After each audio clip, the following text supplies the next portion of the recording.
সুকুমার রায়ের গল্প সব জানতা দাদা আপনাদের কাছে পরিবেশন করছি।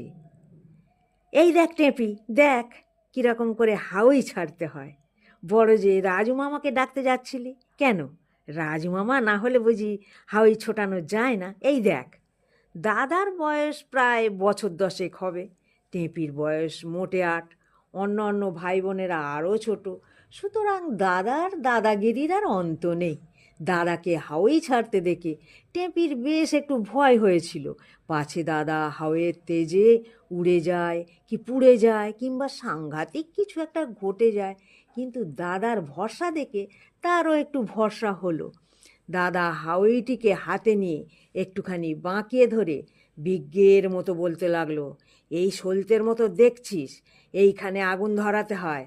সলতেটা জ্বলতে জ্বলতে যেই হাউই ভস ভস করে ওঠে, অমনি ঠিক সময়টি বুঝে এই এমনি করে হাউইটিকে ছেড়ে দিতে হয়।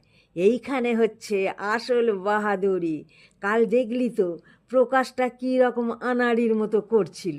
হাওয়াই জ্বলতে না জ্বলতে ফস করে ছেড়ে দিচ্ছিল, সেই জন্য হাওয়াইগুলো আকাশের দিকে না উঠে নিচের দিকে চলে যাচ্ছিল।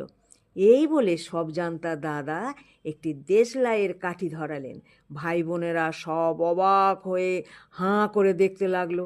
দেশলাইয়ের আগুনটি সলতের কাছে নিয়ে দাদা ঘাড় বাঁকিয়ে মুচকি হেসে একবার টেপির দিকে তাকালেন। ভাবকানা এই যে, আমি থাকতে রাজু মামা ফাজু মামার দরকার কি? ফ্যাঁস ফোঁস ছর! এত শিগগিরই যে হাওয়ে আগুন ধরে যায় সেটা দাদার খেয়ালই ছিল না।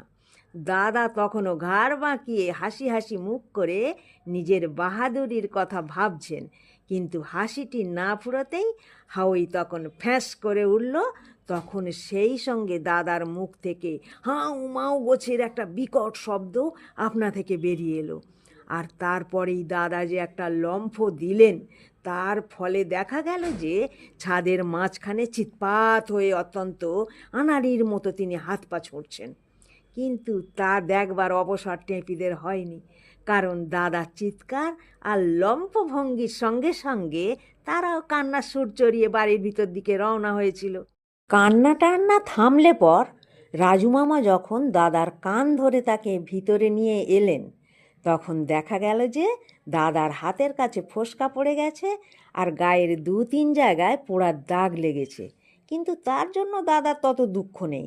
তার আসল দুঃখ এই যে টেপির কাছে তার বিদ্যেটা এমনভাবে ফাঁস হয়ে গেল যে রাজু মামা চলে যেতেই সে হাতে মলম মাখতে মাখতে বলতে লাগলো, কোথাকার কোন দোকান থেকে হাউই কিনে এনেছে, ভালো করে মশলা মেশাতে জানে না। বিষ্টু পাঠকের দোকান থেকে হাউই আনলে হতো ভালো। বারবার বলেছি রাজু মামা হাউই চেনে না, তবু তাকে দেবে হাউই কিনতে। তারপর সে টেপিকে আর ভোলা ময়না খুকুকে বেশ করে বুঝিয়ে দিল যে সে যে চেঁচিয়ে আর লম্ফঝম্প দিয়ে পড়ে গেছিল সেটা তার ভয়ে নয়, ফুর্তির চোটে।